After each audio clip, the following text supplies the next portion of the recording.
I will talk about this topic, fighting against chaotically separated values with Embulk. So my name is Sadayuki Furuhashi, working for this company called Treasure Data. Actually, we have a booth downstairs, so please come to check this company. My talk today is about this thing, not this thing, this thing. This is an open source project I started. So please let me explain myself. So I'm one of the co-founders, 3 co-founders of this company, Treasure Data. So we are located in Mountain View, South Bay Area. And I'm an open source hacker. I started several open source projects. One is called Friendly. This is a streaming-based data collection system. So you can collect from files or external services and transfer them across servers and then aggregate them into a single place so that you can put data from that single place. And Embulk is for batch-oriented data collection system. So this is today's topic. And I also started another project called Message Pack. I think this is the most successful project I started. Do you know about this Message Pack? Oh, great. Thank you very much. So yeah, this is a data serialization format like JSON, but this is binary based, so it's faster and more compact. I think you have noticed that Pandas supports Message Pack as a file format to export data or load data.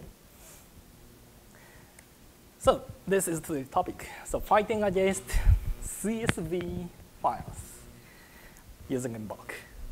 So CSV is known as comma-separated values.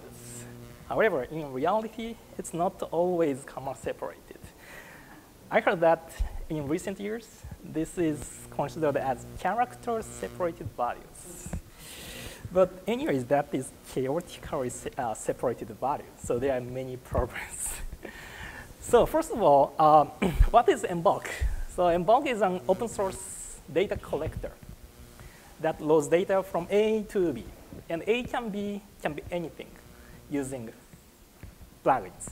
So we can support CSV files as a part of this product. Also supports other storages like SFTP, FTP, S3, or databases like MySQL, PostgreSQL, or even NoSQL databases.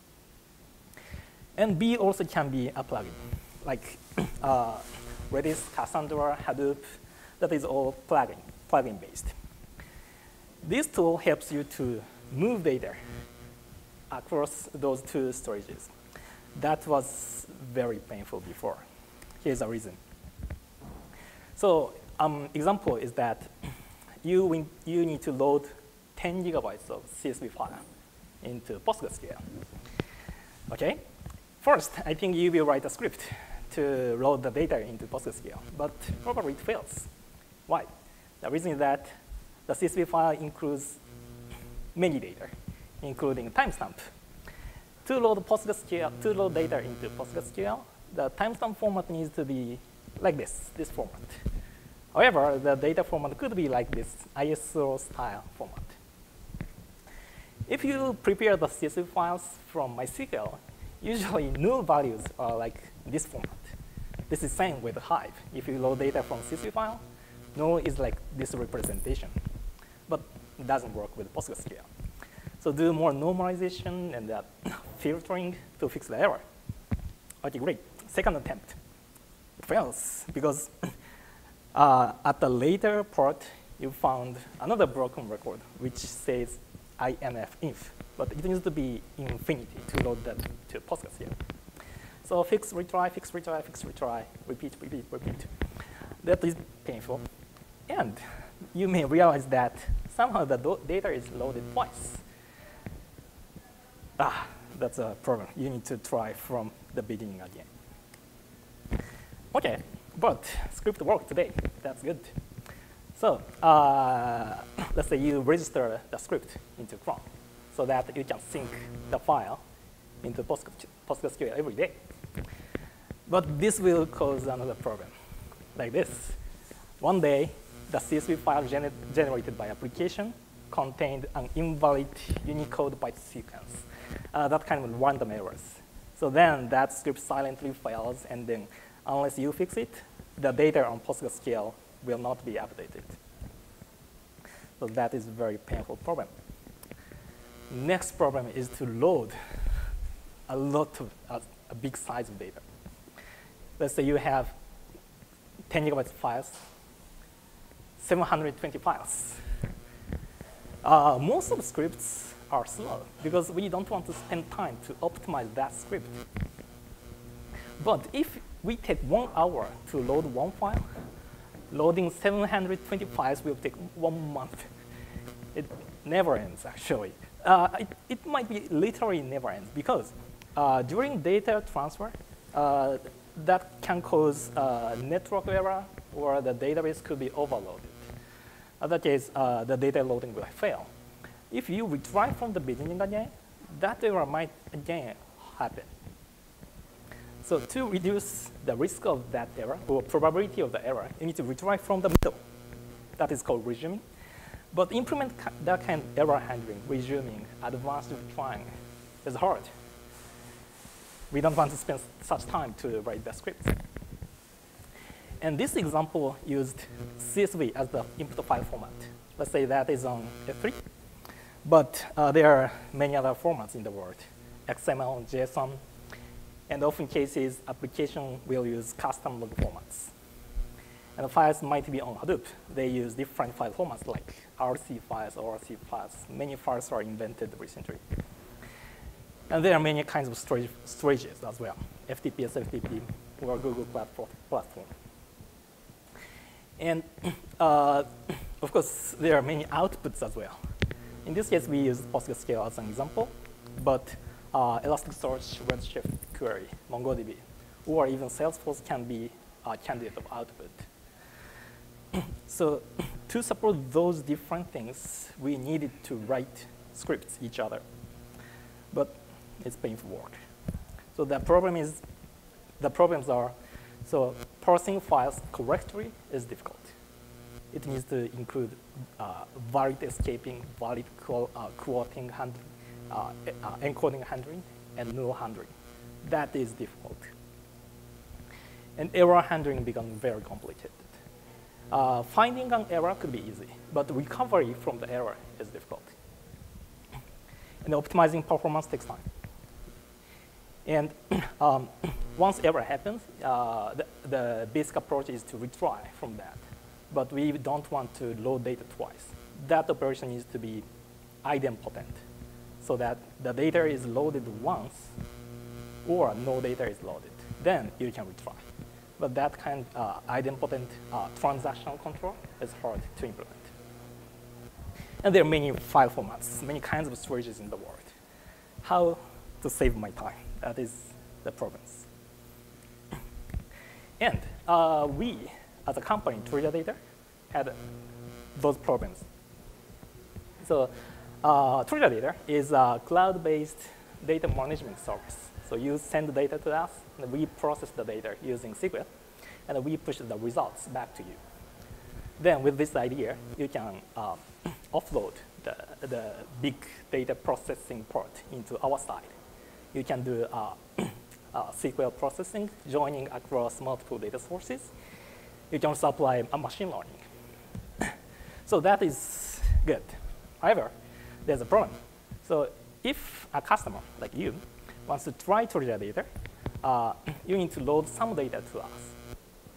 That's a part of evaluation process, of course. But to do that, we needed to write scripts every time, and that was taking a lot of time. OK, then you find that Teradata is very useful. You want to migrate existing data to us. That is huge. Then it also takes so long time, because the error handling quality required for that size of data is much higher than the one-time scripts. And Flindy, which is another open source project I started, is for streaming data collection. So data comes in and loads that immediately to us. But that is one problem. And bulk data loading, such as dumping everything to somewhere, is another problem. So they focus on very different problems. So that's the reasons behind Embulk. So I created this tool, Embulk. Embulk is an open source plugin-based parallel data loader that makes that data loading problems much easier and faster. The important point is here. That is plugin-based. So many kinds of storages and file formats are inputs. Also, many kinds of file formats and outputs are here. If we write scripts for each combinations, we will need n by n scripts. That's too much. But with the plugin architecture, if we add one data source plugin here, it immediately supports all outputs. So we will not need n by n scripts. Instead, what we need is n input plugins and n output plugins. So it reduces the complexity of data processing a lot. The number of scripts we need is n plus n. That's much smaller than n by n. And to write those plugins, we need a framework so that those plugins can cooperate with each other. So that's the purpose of Embulk. So Embulk is a reliable framework to run those plugins. And Embulk takes care of parallel processing, distributed processing, and transaction control. Okay. So let's see a demo. That should be interesting. Here is a CSV file stored on my machine, sample01 csv.zz. There's 1, 2, 3, 4, 5 columns: ID, account, time, process, comment. For example, I want to load this data to PostgreSQL. Okay, and here's PostgreSQL. Yes, on table. Drop table first. I did. Okay, so there are no tables. First, what I do is to write this simple configuration file. The file is on this path, and the output is this database. We want to insert the data into PostgreSQL. Then, what I do is guessing the file format. Let Embulk guess that file format. So run this command. Okay. So Embulk read small amount of data from this file and guessed how it is formatted.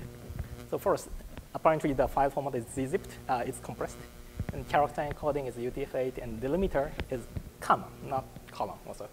And quoting is bad, and no is bad. Okay. So it guessed the formats. It also guesses the columns like this. Time field has timestamp value, and the format like this. Is this correct? Yes, it is correct. This is actually time formatted. And here, depending on the use case though, this can be integer or actually timestamp. So in many use cases, timestamps are written in this format. It's difficult even for humans to guess that that is timestamp, but we should load that as timestamp because it is actually timestamp. So Embulk also guesses that formats like this. And right. Okay, it loaded the data to PostgreSQL. Select from PyData. Yes, the data is loaded. Okay, so this is straightforward CSV file, I would say. The real CSV file is not like this. For example, created by Sada on 2008-13. Let's say, please remove this line like this. And null might be like this. Escape might not exist. And that could be escaped like this format. Okay. Okay, so then it might not be comma separated. Like this, pipe separated. That is possible, right? This is a real CSV file. This is the real world. Embulk also can guess the file format. So here, first delimiter is pipe, and no string became like backquote. It also detected the comments. Okay, the first 5 lines are parent tree comments. If that are wrong, we can fix. But if that is okay, you can immediately run this configuration. Okay, good. The data is loaded. Here, the data is here. Okay, so here's another example. You have this PostgreSQL data, and you want to put the data into MySQL. In this case, you use another plugin, MySQL plugin. Let's see, the config is table. Okay. So now I used PostgreSQL as the input plugin and MySQL as the output plugin. And here is MySQL. Show tables. There are no tables. Then Embulk run copy table.yaml. Okay, this loaded the data.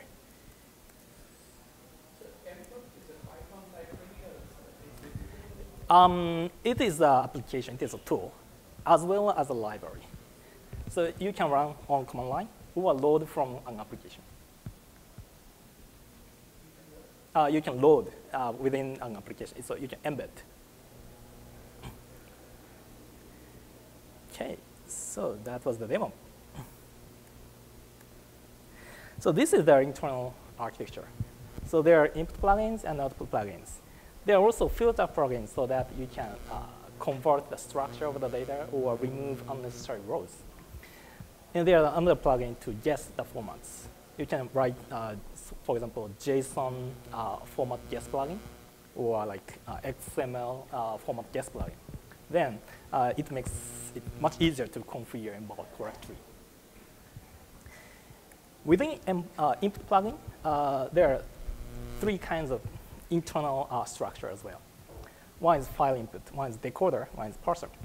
So file input can be storages like local file, Amazon S3, Google Cloud Storage. Decoder can be decompression or de-encryption. The parser can be CSV, XML, JSON, that kind of file formats.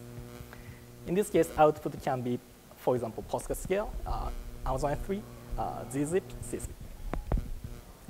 Output can have the same approach as well. For example, CSV formatter, gzip encoder, save it to local file. So that is the structure of the execution engine. And there are many plugins released. So as input, those databases, of course, plus some other external services, such as Salesforce, Jira, Mixpanel, or DynamoDB. So you can load data from those just using plugins without writing any code. So here is the list of plugins. Let's see it. Okay, this. So this is the plugins released in the world, and they are open source projects. So I wrote those plugins, but the other, like those, are written by the community, open source community. Salesforce, Mixpanel, Jira, HTTP, React.js, this is SSH, Oracle, MongoDB. So if you imagine something as a data input, that is probably already there. There are over hundreds of plugins. Also as output plugins, BigQuery, MySQL Redshift, Vertica, Oracle, JDBC. So those are output plugins. Filter plugins are also interesting. So this column filter plugin removes unnecessary columns. For example, the data input includes certain sensitive information like password. You don't want to copy it. Then you can remove the column using this filter plugin without writing code, just configuration. And let's say this is a text processing plugin so that you can normalize the character encodings. Okay. Many filter plugins. Parser plugins. One interesting plugin is this, Excel plugin. So you can load data from Excel files using Embulk. Okay.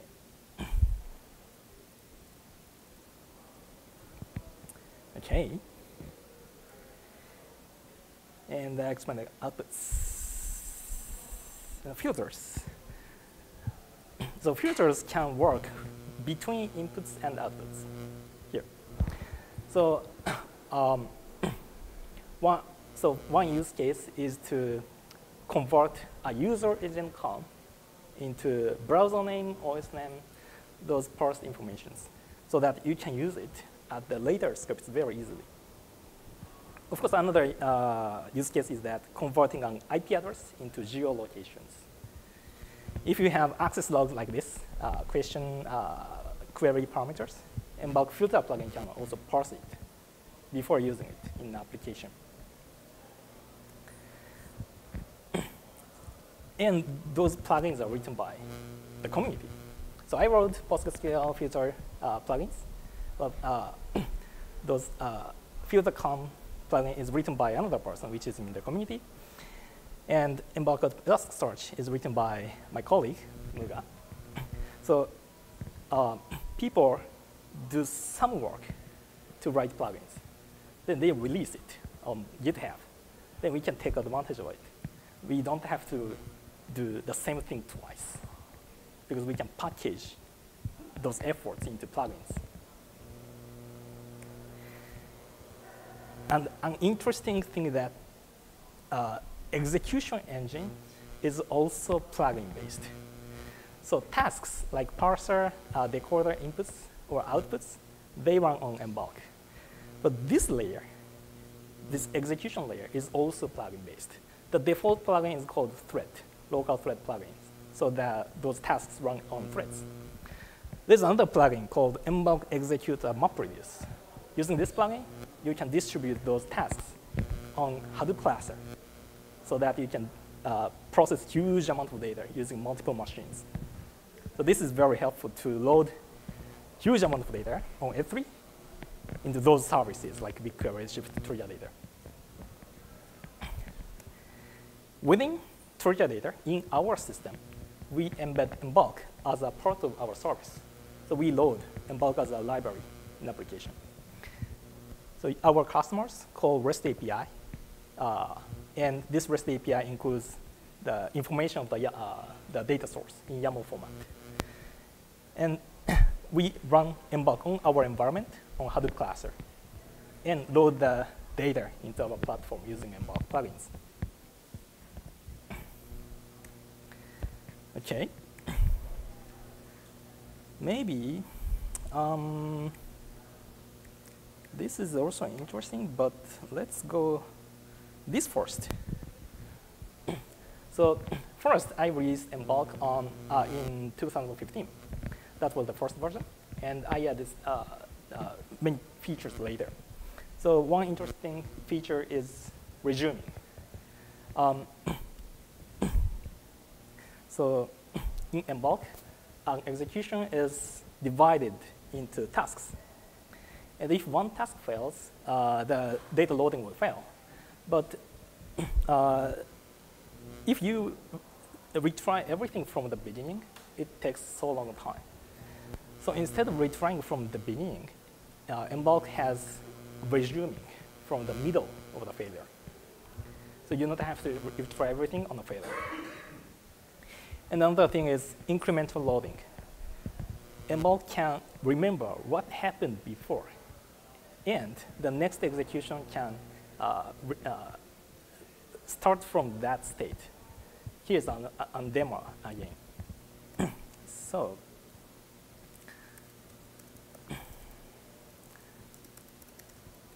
here's a configuration file, and I run this configuration.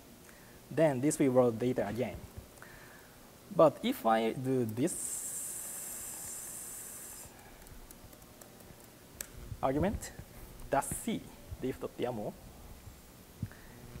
it stores what happened now, and, oh wait, not copy table, config.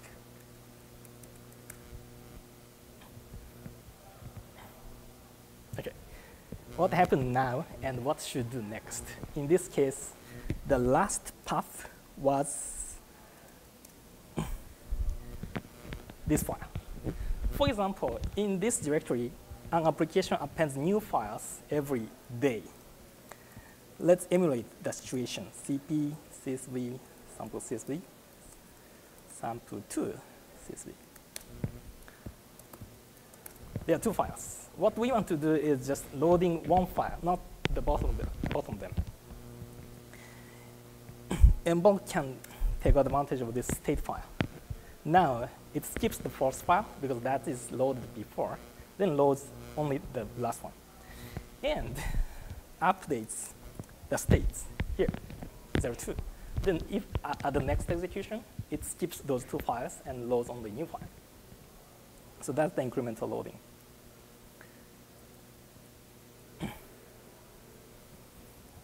Okay. And at this release, I added a template engine feature so that you can embed some variables into the configuration file, like password, hostname, that kind of thing can be read from environment variables. Plugin bundle is another important thing when you deploy the things on production environment. So one challenge to have a plugin architecture is that the versions of released plugins are variable. People release new plugins every day, and that might be incompatible with the current behavior. So in production, you want to fix the versions of those plugins. In this case, in Python, for example, we use a file called requirements.txt. Then that file includes the versions of the libraries. Same thing. Embulk can use this feature called Embulk bundle to fix those versions on production environment. Okay, so, current version. Okay, so this is a bit old slice. Sorry. So, adding JSON column type is done. So Embulk now can support JSON column types. This is very useful when you have schemaless data inputs, such as JSON file, of course, or MongoDB. Though they don't have schema. They have schemaless database. In that case, having fixed schema is not good because the schema can change every time. So having JSON type helps it. Okay, so those are, yeah, so they are real future plans. So one challenge I found after releasing Embulk is that error handling needs a lot of configuration. So here's an example. In this file, so I first guessed the format of this, like this format. But the data might include some broken data, like 0, 0, 0, 0. This is broken, but like this format. In this case, the default behavior of Embulk is to skip the data. The reason is that in most of the cases, you want to process the other records first, then think about small amount of broken records later. But it's not always true, especially in some production environment. You don't want to produce wrong results unless you are sure that everything is loaded. That is because people need to have trust on the results. Otherwise, if the data is sometimes broken, sometimes correct, that is hard to trust the results. So depending on the use cases, we need to handle the errors differently. So that is one thing I'm going to add to this project. Of course, having more guests is another thing. And having multiple jobs is also one thing. So if we have a lot of tables in a database, currently one bulk data loading can handle one single table into another state storage. But if you have hundreds of tables in the database, you need to run hundreds of Embulk commands. That is hard. So idea here is to run multiple things using a single file. Okay. So here's actually another topic related to that. So the one data loading process consists of multiple processes. First, loading data from MySQL, loading data from PostgreSQL, loading data from Salesforce, join that into a single data set. That is one process. The next thing is processing the data actually, like applying machine learning or applying scripts. That is another process. At the end, you want to validate that is correct, then dump everything into a production storage. So the whole process consists of multiple steps by design. So here's another open source project we are working on to automate the workflow. So DigDag, this tool is called DigDag. So DigDag runs multiple tasks with dependencies each other in order or in parallel if possible. This can automate any kinds of manual work you are doing. So you can think that is a sort of rich makefile with a scheduling feature built in. So here's one example of DigDag. A line with plus sign is a task. So first, loads data using Embulk, downloading data from S3 to local file. Then use another operator here to run a SQL on PostgreSQL and download the results into local file. Then run Python scripts to process the data, apply more work using Python scripts, and then dump the results into PostgreSQL using Embulk operator. So this is how your workflow is configured using DigDag. You can also run this sort of loop and also parallel execution. When you use a Python script like this, you want to pass some parameters. Let's say this sets a variable into, and the next task uses it. DigDag can map those parameters into the arguments of the methods. In this case, there are two parameters set by this plugin. Sample 10, 100, 1000, and feature set ID name city. They will be set here. And in this case, this plugin groups this method for those parameters. And this Python script can set some variables like this using this DigDag module so that the next task like this can use it. Here's also a demo. Okay.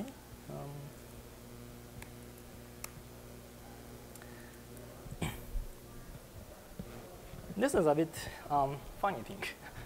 Not practical demo, but you can understand how actually it works. So steps here is to set the current time into a variable here, and set the end time of this talk is until 2:30. 2:30? Don't worry. 3, okay.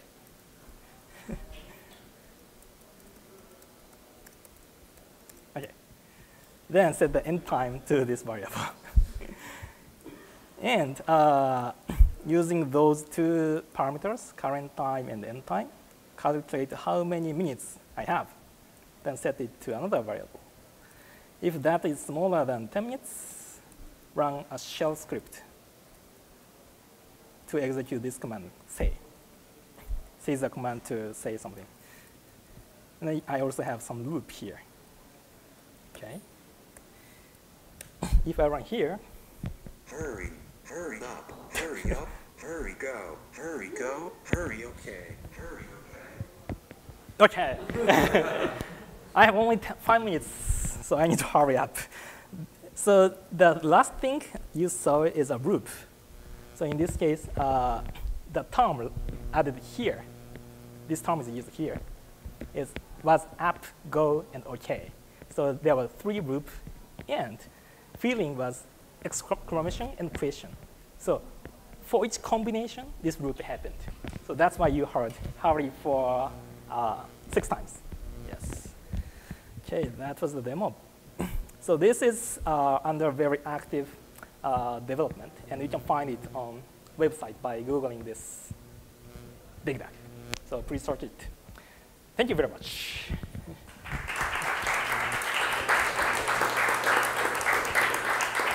And I'd like to take some questions.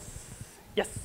How do you handle, like, say your input has data types or some metadata that the output doesn't support? How does That's a very good question. So Embulk itself is a schema for system. So Embulk has type system. Embulk supports integers, string, timestamp, Boolean, JSON. Okay? And input plugins needs to convert all those types into this intermediate type. Output plugins must support those types. Then with this way, even though input doesn't know anything about the output, Embulk can coordinate to convert the types. If output doesn't support such a timestamp, for example, output plugins need to think how to convert timestamp. This is a work by the plugin developer. One idea is to convert it to string. One idea is to convert to Unix type, integer type. Okay. Any other questions? Yes?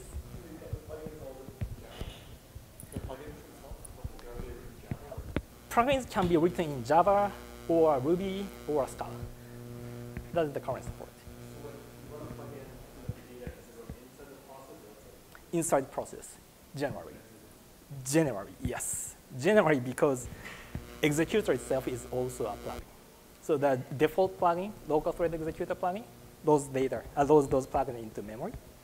But MapReduce executor distributes the packages into different machines and run them on those.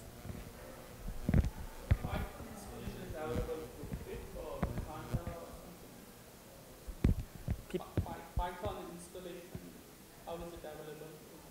Pip or Panda? Yes. What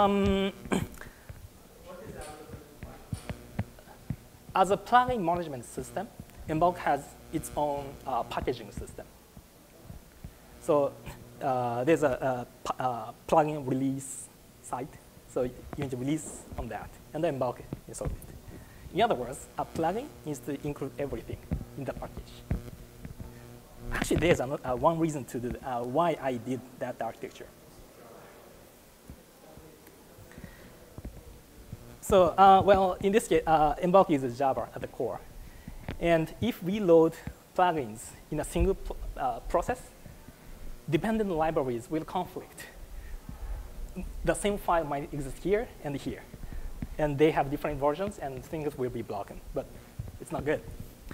Instead, I decided to have isolated environment each other so that they don't conflict. So they can use different versions of libraries, and they can run in a single process without conflict.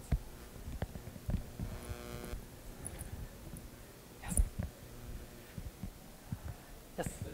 The element that you showed us was like running it as a command line. Yes. Program, is that the only interface to it, or do you have language bindings where I could follow from within like a Python script or something? That is a big to-do. So answer is no. There are no UI for those. DigDag, though, that is another project, is going to have UI. But that is also under development. This is sort of alpha version yet. This logo is even development.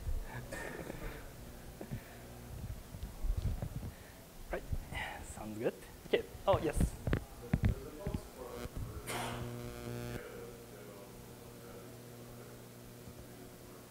merge means merging two data sources, or yes, it does. Yes, it does.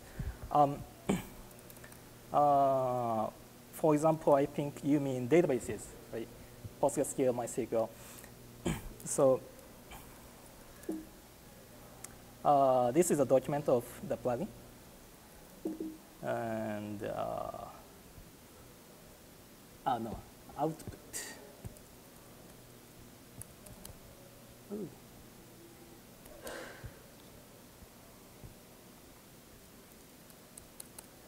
Yes. So PostgreSQL plugin supports insert, truncate and insert, which means replace as well, and merge. So merges records using unique keys.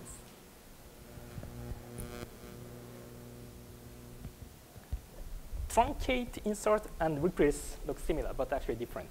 Because truncate and insert keeps the table and inserts new records. So it keeps the schema. Replace is more optimized. It creates a new table, and at the end, it replaces the table. This is more optimized, but cannot keep indexes or those schema. Yes, any others?